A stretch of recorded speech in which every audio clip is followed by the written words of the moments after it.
He was neither tall and lanky, nor short and heavy-set. When he looked at someone, he looked them in the eyes.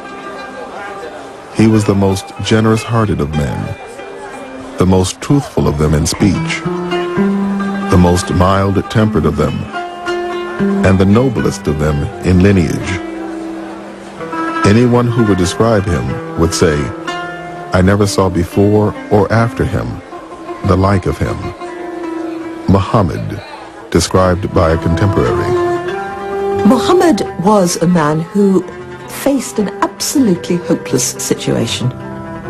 There was a whole continent, virtually, of people killing one another in an endless, hopeless vendetta, going down a chute of violence and warfare, feeling that society was coming to an end and had no hope. He gave them hope, single-handedly.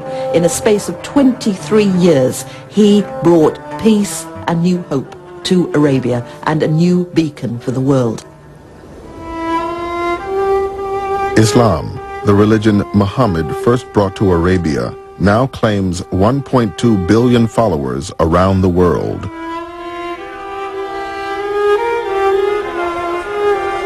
There are an estimated 7 million Muslims in America, where it is the country's fastest growing religion and the most diverse. Like America itself, the Muslims in this country come from all over the world. They have a common bond, not only in their religious faith and in their mosques, but in this story of Muhammad. They all look to it. This is the source of how to behave, of how to be a constructive citizen, of how to be a good parent, of how to be a good child, of how to seek knowledge and truth. These are values that are expressed most clearly for Muslims in the story of Muhammad. In the Quran, Allah says that Muhammad is the best example of behavior for you.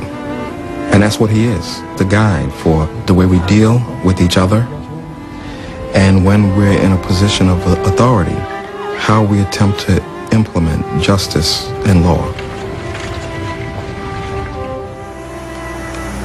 Prophet Muhammad, he asked the question to people around him. Do you love your Creator? Serve your fellow man first. What does that tell you? It tells you, forget about all this intellectual, yeah, I love God and this and that. If you're going to, forget about talking the talk, walk the walk. You want to serve God, serve people. What more noble way to serve people than to risk your own life to save them?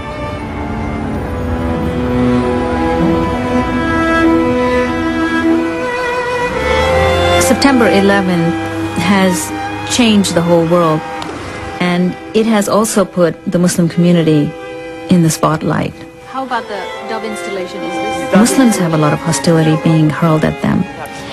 But this is also a time of transformation. Many people are very eager to understand Islam and want to know who is the Prophet, what is the Quran, who are the Muslims, how do they live? Through the stories about Prophet Muhammad, we were able to make connections, and all of a sudden you would feel that you could relate to things that happened 1,500 years ago, and that the issues weren't old-fashioned, they were universal. And that's what he's taught me. This is the story Muslims have passed down from generation to generation for 1,400 years. A story about the merchant, husband, father, statesman, and warrior whom they consider the final prophet. The man whose legacy continues to shape their lives today.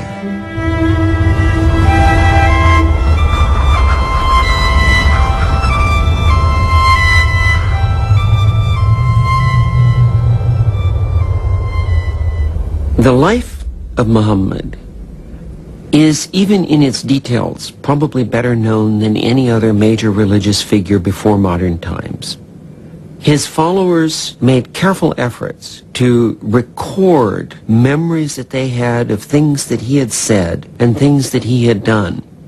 Many of these traditions, may have been made up later on, but at the core, there seems to me to be little reason to doubt that there is a picture and a portrait of a living man. According to Muslim sources, Muhammad bin Abdullah, or son of Abdullah, was born in the year 570 in the city of Mecca, in what is today Saudi Arabia. A poet of the times described Mecca as a place where winter and summer were equally intolerable. The world into which Muhammad arrived was a brutal one, defined by hunger, violence, and tribal warfare. You could not exist without your tribe. An individual in this dangerous world had absolutely no chance of survival. And that meant that the tribe had become perhaps the most sacred value in Arabia. It's a society that's based on the idea of vigilantism, that if somebody attacked my clan, then I have a right to go and attack anyone from his clan. They saw justice as taking revenge. The Arabs of the 6th century had no written code of law, no common religion, and no central government. In this dangerous world, Muhammad had the good fortune to be born into Mecca's powerful tribe, the Quraysh. But his father died before he was born, and his mother died when he was only 6. His uncle, Abu Talib, was left to raise the young orphan. He surely had to have worried about his future, what will he be? And so he must have been a very introspective child. Muhammad had the habit of going out in the desert and contemplating the stars and thinking about why he was an orphan and how would life be to him in the future. Orphans were marginal people, and he felt very, very strongly identified with the poor and disadvantaged for the rest of his life. The Mecca of Muhammad's youth was both a religious and a commercial center, located at the crossroads of 2 major trading routes. Pilgrims came from all over Arabia to worship the hundreds of idols that surrounded the Kaaba, an ancient shrine in the heart of the city. The Kaaba was surrounded by a sacred area where fighting was not allowed. The commerce generated by the pilgrims made it possible for a young man in Muhammad's circumstances to make a living in the markets of Mecca. Soon, Muhammad began acting as an agent for wealthy merchants, taking their goods on caravans throughout Arabia. These journeys exposed him to a variety of other tribes and communities and a range of new ideas. He probably learned the differences that exist between different tribes, people speaking different languages. He encountered Christians and Jews and learned from them what their faith, what their religion, what their cultures are. Muhammad would have become aware that for the Jews and the Christians, the Holy Scripture was very important.